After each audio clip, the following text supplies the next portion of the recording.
പ്രശസ്ത നാടക പ്രവർത്തകൻ, സംവിധായകൻ ഒക്കെ ആയിട്ടുള്ള ശങ്കർ വെങ്കടേശ്വരനാണ് നമ്മളോടൊപ്പം ഉള്ളത്. ഞാൻ പോകുന്ന നേരത്ത് ഒരു പുതിയ പ്ലേ ആണ്. മുൻപത്തെ കുറേ പ്ലേകൾ ഞാൻ കണ്ടിട്ടുണ്ട്.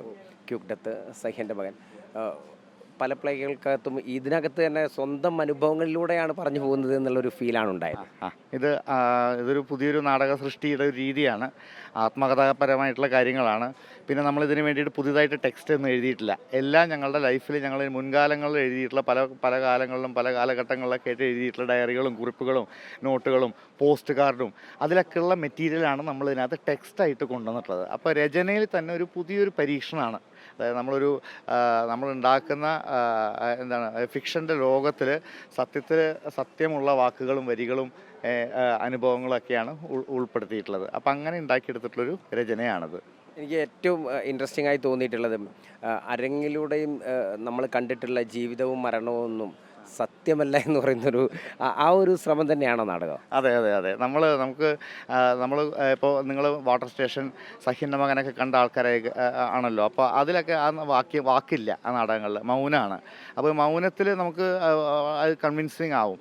പക്ഷേ വാക്ക് പറയാൻ തുടങ്ങിക്കഴിഞ്ഞാൽ എനിക്ക് അത് കൺവിൻസിങ് ആവുന്നില്ല. അതിപ്പോൾ എത്ര എന്താ പറയുക, ഷേക്സ്പിയർ, ഇബ്സൻ, അങ്ങനെ വലിയ നാടകകൃത്തുക്കളുടെ വാക്കുകളാണ് നമ്മൾ പറയുമ്പോൾ തന്നെയും നമുക്കതിൻ്റെ ഒരു സത്യസന്ധതയില്ലായ്മ വളരെ പ്രകടമാണ്. നമ്മൾ അഭിനയിക്കുന്ന പോലെ തോന്നുകയാണ്. അപ്പോൾ ഈ അഭിനയത്തിനെ മറികടക്കാൻ, ഇല്ലെങ്കിൽ ഈ ആർട്ടിഫിഷ്യാലിറ്റിയെ മറികടക്കാൻ ഏത് തരം ടെക്സ്റ്റാണ് നമുക്ക് കണ്ടുപിടിക്കാൻ പറ്റുക എന്നുള്ളൊരു ഒരു അന്വേഷണത്തിൻ്റെ ഭാഗമായിട്ട് എത്തിപ്പെട്ടിട്ടുള്ളൊരു ഒരു രചനയാണിത്. ഇപ്പം ലിയോണിൻ്റെ നാടും ജർമ്മനിയും ഒക്കെ സ്വന്തം ജീവിതവും അമ്മയുടെ ക്യാൻസറും ഒക്കെ തന്നെയാണെന്ന് തോന്നുന്നു അല്ലേ? അതെ അതെ, അത് ഞങ്ങൾ രണ്ടുപേരും നമ്മൾ അതിനകത്ത് ചെറിയ ഫിക്ഷൻ കൊണ്ടുവരുന്നുണ്ട്. പക്ഷേ എന്നാൽ ആ റിയൽ എക്സ്പീരിയൻസിൽ റൂട്ടഡാണ് എല്ലാം തന്നെ. പറയുന്ന ഓരോ വാക്യവും വരിയൊക്കെ ജീവിതത്തിൽ ഉണ്ടായിട്ടുള്ള അനുഭവങ്ങളിൽ നിന്നും തന്നെ എടുത്തിട്ടുള്ളതാണ്. അപ്പം അതിനകത്ത് കള്ളത്തരം വരുന്നില്ല, പറഞ്ഞാൽ മതി.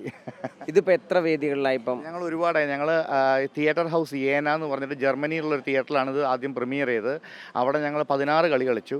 അതിനുശേഷം മ്യൂണിക്ക് എന്ന് പറഞ്ഞ നഗരത്തിൽ കളിച്ചു 3 കളി. പിന്നെ ആംസ്റ്റർഡാമിൽ കളിച്ചു ഒരു 3 കളി. പിന്നെ അട്ടപ്പാടിയിലെ സഹ്യൻ്റെ തിയേറ്ററിൽ 3 കളി കളിച്ചു. അപ്പോൾ ഇപ്പോൾ 1ാമത്തെ കളി. അപ്പോൾ ഇത്രയും 9ഉം 16ഉം 10-25 കളിയുടെ മുകളിലായി. അപ്കമിങ് പ്രൊജക്റ്റുകൾ? ഞാനൊരു പുതിയ എൻ്റെ സ്വന്തം സോളോ ചെയ്തുകൊണ്ടിരിക്കുകയാണ്. അതും ഇതേപോലത്തെ ഒരു രീതിയാണ്. ഞാൻ അട്ടപ്പാടിയിൽ കാട്ടിലൊരു തിയേറ്റർ ഉണ്ടാക്കിയതുമായി ബന്ധപ്പെട്ടിട്ടുള്ളൊരു ടെക്സ്റ്റാണത്. ഈ മരണത്തോട് എന്താണ് ഇത്ര?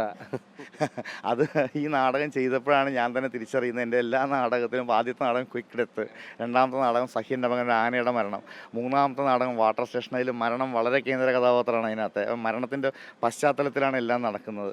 പിന്നെ അത് കഴിഞ്ഞ് നാം മൃതാത്മാക്കൾ ഉണരുമ്പോൾ, അങ്ങനെ തുടങ്ങിയിട്ട് ഇപ്പോൾ ഈ അടുത്ത് മലയാളം ഒരു നാടകമുണ്ട് മിന്നുന്നതെല്ലാം, അത് ആത്മഹത്യ ആയി ബന്ധപ്പെട്ടിട്ടുള്ളതാണ്. എന്താണെന്നറിയില്ല, അങ്ങനെ ഒരു വിഷയത്തിൻ്റെ അടുത്തേക്ക് ഇങ്ങനെ അറിയാതുള്ളൊരു മരണം ഒരു ലെയറാണല്ലോ അല്ലേ? ലെയറാണ്. അപ്പോൾ ഇപ്പോൾ in my time of dying, ഞാൻ പോകുന്ന നേരത്ത് എന്നുള്ളൊരു നാടകം. അപ്പോൾ എല്ലാവരും മരണമാണല്ലോ നമ്മുടെ ഒരു റിയൽ എത്താനുള്ള നമ്മുടെ ലക്ഷ്യസ്ഥാനം അതാണല്ലോ. എന്തായാലും വളരെയധികം സന്തോഷം പരിചയപ്പെട്ടതിൽ. എന്തായാലും പുതിയ പ്രൊജക്റ്റുകൾ ഉണ്ടാവട്ടെ, മനോഹരമാവട്ടെ. Thank you.